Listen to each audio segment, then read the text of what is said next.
আজকে কিন্তু জিলকদ মাসের কয় তারিখ? আজকে 29 তারিখ বাংলাদেশে, না সম্ভবত নাকি? তো সৌদি আরবে কি চাঁদ দেখা গেছে? হ্যাঁ, তাহলে কনফার্ম আজকে চাঁদ দেখা যাবে ইনশাআল্লাহ আজিজ। কনফার্ম মানে হতে পারে, সম্ভাবনা বেশি। তো সেই হিসেবে আমরা আজকে কি করব? আজকে আমরা সবাই এই এই এই মানে কত বছরের চেষ্টা করবো, আমরা সবাই রোজা রাখার চেষ্টা করবো। কাল থেকে 9টা রোজা রাখবো ইনশাআল্লাহ, ঠিক আছে? এবং এর আগে আমরা আজকের ভিতরে নোখ যাদের বড় বড় হয়ে গেছে এগুলো আমরা কি করে নিব? পরিষ্কার করে নিব।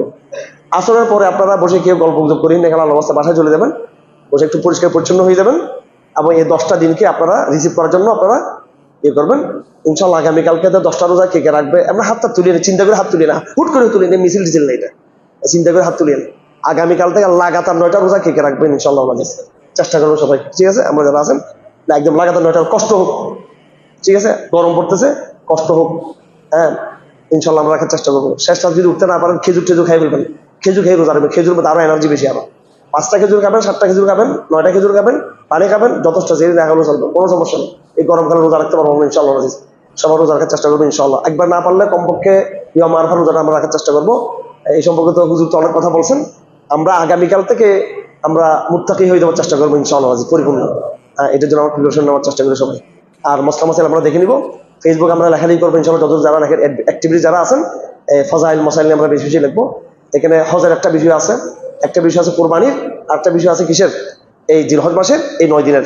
আপনারা হজও করতে পারেন নাই, আবার অনেকে কি করতে পারেন নাই, কোরবানিও করতে পারবেন না, ঠিক আছে? কোরবানি কি করতে হবে এটা কোনো জরুরি নাকি? আমি আজকের তারিখ পর্যন্ত আমার উপর কোরবানি ওয়াজিব নেই, আজকের তারিখ পর্যন্ত, ঠিক আছে?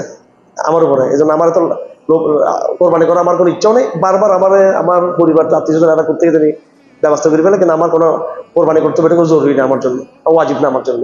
আমি প্রথমে নিজেকে খুব অসহায় মনে করতাম। পরে কালকে আমার ভাগিনা একটা লেখা পাঠিয়েছে আমার কাছে, এই জাহেদ আল কৌসারি, শেখ জাহেদ আল কৌসারি, উনি আব্দুল মোত্তাব উদ্দার উস্তাদ, উনি হজ করতে পারে নাই। হ্যাঁ, তো বলছে যে হুজুর আপনি এখন তো হজ করতে পারেন নাই। বলে আমি তো আমার জীবনে একদিনও আমার হজ যাকাত ফরজ হয় নাই। জাহেদ আল কৌসারি কত বড় আলেম, কত বড় ইমাম, শেখুল ইসলাম তুর্কি খেলাফতের, ঠিক আছে? একবারে আপনাকে ধার কর্জ করে 2 নম্বরই 4 নম্বরই করে দুর্নীতি করে আপনাকে কোরবানি করতে পারে কোনো জরুরি নেই। এটা কোরবানি নাই, বস নাই, চুপচাপ, কোনো সমস্যা নেই। হ্যাঁ, হজ যেতে পারে না, কি হয়েছে?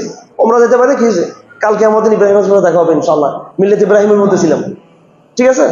আর মিল্লাত ইব্রাহিমে তো তারা গেছে, মাকাম ইব্রাহিম দেখে আসছে, হাজর আসওয়াদ দেখে আসছে, সফা মারওয়া ঘুরিয়ে আসছে, মেনা মুজাল্লা ঘুরিয়ে আসছে, এসে এখানে মুফতির সাথে আবার দাঁড়ায় গেছে বাংলাদেশে এসে। আবার হক কথা বলতে পারে না। যে সমস্ত মোল্লারা সৌদি আরবে ওমরা হজ করে আসতেছে, এখানে বাংলাদেশে মিল্লাত ইব্রাহিমের স্লোগান তুলতে পারে না, এগুলো ইব্রাহিমের সাথে দেখা হবে না দেশে কেমন দিন। আর এমন সমস্ত লোক যারা হজ করতে পারে, ওমরা করতে পারে না, কিন্তু মিল্লাত ইব্রাহিমকে ধারণ করছে, কেমন দিন তাদের সাথে ইব্রাহিমের সাথে সাক্ষাৎ হবে, ঠিক আছে? সুতরাং আপনি একবারে কোরবানির মৌসুম কিছু কোরবানি আপনার ওয়াজিব নাকি? কোরবানি না করতে পারবেন, সমস্যা কি? হ্যাঁ, আপনি এই 10 দিনে আপনি বেশি বেশি ইবাদত করেন, ঠিক আছে?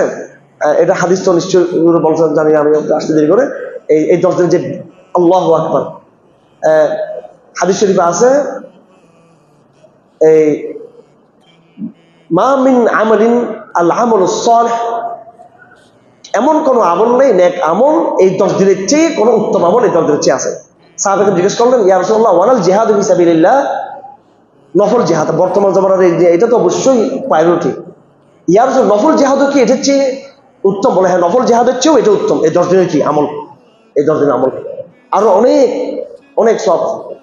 এবং এই 10 দিনের যে রাত, যে 10 রাত, এই 10 রাত, এই 10 রাত, এই 10 রাতে, এই 10 রাত, 10 দিন 10 রাত, এগুলোকে বেশি উত্তম নাকি রমজানের শেষ 10 দিন উত্তম বেশি? এটা নিয়ে এটা ভালো একটা কিন্তু ওলামাদের মধ্যে একটা কঠিন আলাপ আছে। শেষ ওলামা একরাম সিদ্ধান্ত দিয়েছেন যে রাত হিসেবে রমজানের শেষ 10 রাত উত্তম, আর দিন হিসেবে রমজানের শেষ 10 দিনের চেয়েও এই জিলহজ মাসের প্রথম 10 দিন উত্তম বেশি। বুঝা যাচ্ছে? ওয়াল ফাজর ওয়া লায়ালিন আশর ওয়াল শাফা'i ওয়াল ওয়াতর, সবাই আমরা ডেডিকেশন গ্রহণ করি ইনশাআল্লাহ।